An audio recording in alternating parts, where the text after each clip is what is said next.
Speaking from Jordan, Prince Charles commented that the Queen, 95, is all right, thank you very much.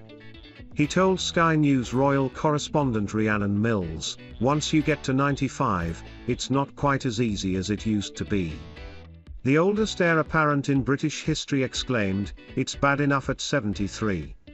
Prince Charles and Camilla, Duchess of Cornwall, are currently in Jordan, hosted by Queen Rania, during a royal overseas tour. The Prince of Wales and Camilla arrived in Amman on Tuesday, and visited the ancient city of Gadara on Wednesday morning. They travelled to Qais, and were given vials of water from the river in which Jesus is believed to have been baptised. The Prince of Wales and the Duchess of Cornwall joined Jordanian Princess, Firas, on the trip, who is a high-profile promoter of heritage site preservation. The Princess questioned Prince Charles on his thoughts following the UN climate change conference in Glasgow, which he opened with an impassioned speech.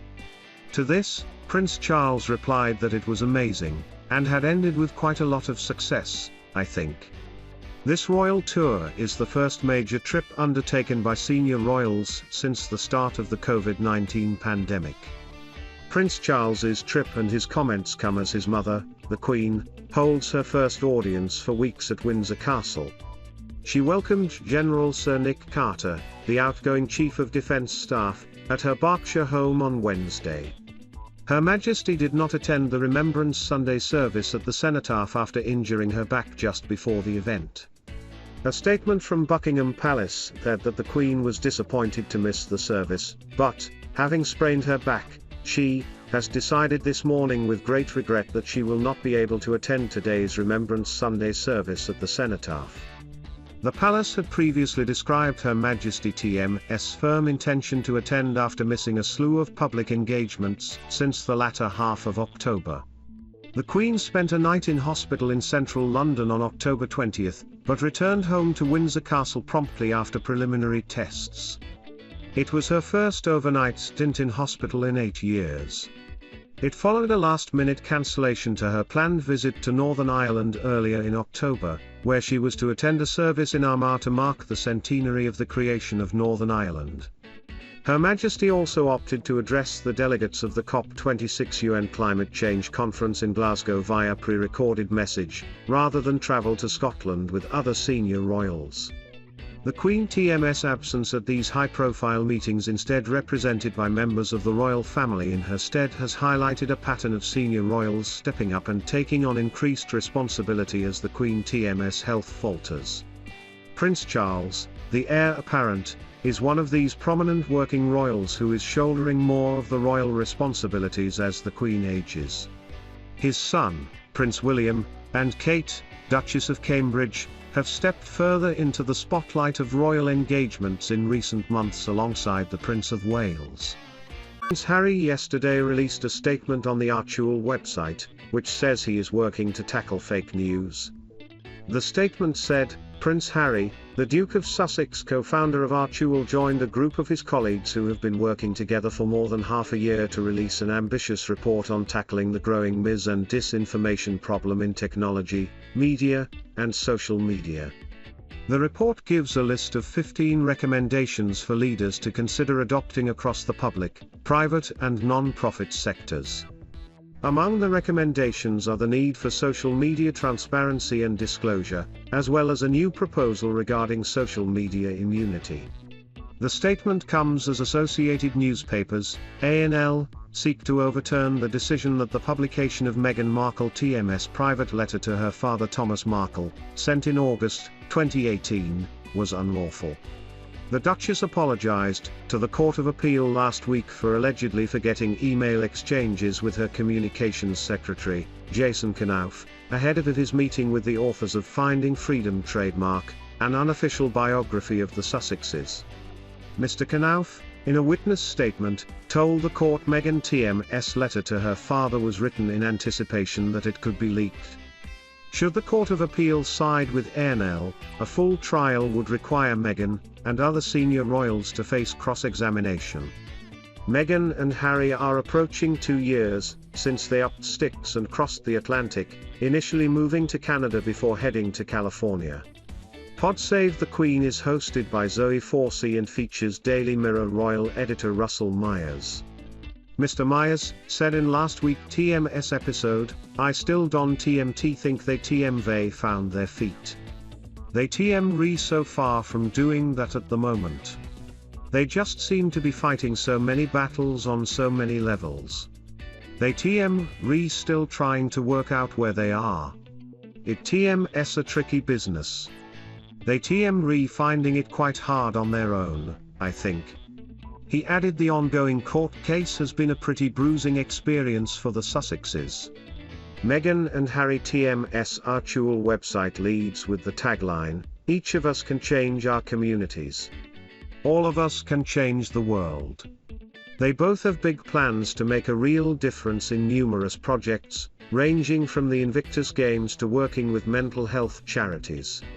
Mr. Myers said, "Meghan and Harry kind of want to kick on with helping out the servicemen and women, talking about their big projects, talking about actual. And they re being hampered from the court case, which, one could argue, they are the masters of their own demise in that sense." He added, "It'll be very interesting to see whether the real good work that they do is massively watered down because people will just go, you know what, they had enough of them trademark and they switch off." Royal expert Roya Nikhar said on ITV TMS Lorraine on Monday that there is frustration within the royal family at how the court case, is playing out. She claimed advisors, including the Queen TMS top lawyer, warned the Sussexes to think this through. Ms. Nikhar added, "If this goes all the way, think what could come out. Text messages, disclosure of all of that." Senior Judge Geoffrey Vaux said on Thursday, the final day of the three-day hearing, that judges would take time to consider our judgments in the usual way. Both sides of the argument would be examined, he said, with great care. To subscribe to Pod Save the Queen, go to your normal podcast provider. Reports emerged that the Queen sprained her back prior to the event, forcing her son, Prince Charles, to carry out duties on her behalf. Although the Queen had full intentions of attending the event, the 95-year-old monarch was said to be deeply disappointed at having to take the 11th-hour decision not to lead the nation TMS remembrance of its war dead. A royal aide added, "It is obviously incredibly unfortunate timing, and nobody regrets the Queen TMS absence more than Her Majesty herself. She is deeply disappointed to miss the engagement which she regards as one of the most significant engagements of the year." But yesterday morning, less than 2 hours before she was due to arrive, a spokesman said she had suffered further ill health and could no longer attend. They stressed there was no connection with her recent hospitalization. The Queen is said to have watched the ceremony live on TV at home in Windsor.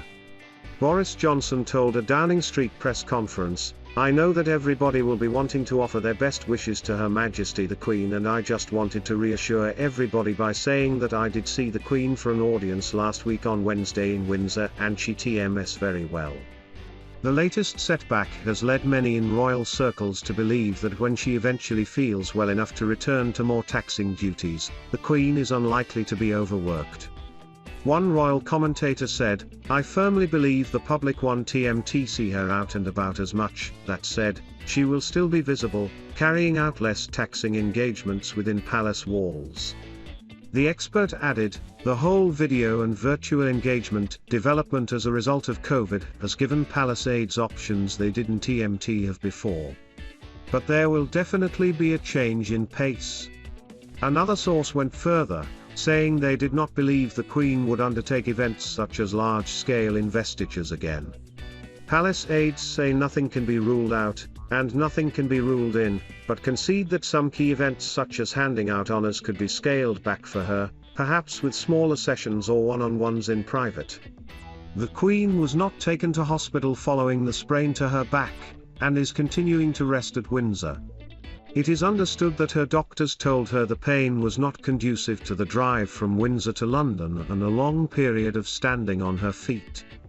The Queen was last seen in public on October 19, when she held a reception at Windsor for business leaders, tech entrepreneurs and governmental representatives. Among those present was Microsoft billionaire Bill Gates. The previous 2 engagements before that had seen the Queen using a walking stick in public for the first time. Royal biographer Penny Junor said missing the Cenotaph event would be a blow for the Queen. She added, remembering the war dead is a very, very important part of her annual calendar. The analyst also said, but clearly she must follow the advice and get herself well. It's not surprising because she is 95. She concluded by saying, we're so used to seeing her out and about and looking years younger than she is that I think we've been lulled into thinking she can go on at this kind of pace forever. Clearly she can't. The Queen has only missed 6 other cenotaph ceremonies during her reign, on 4 occasions when she was on overseas visits. She was not present during the 1959 and 1963 services as she was pregnant with her 2 youngest children. The Queen has missed several other events, including the Festival of Remembrance at the Royal Albert Hall on Saturday evening. She was forced to cancel a 2-day visit to Northern Ireland at the last minute 3 weeks ago after being ordered to rest by doctors following a slew of public engagements.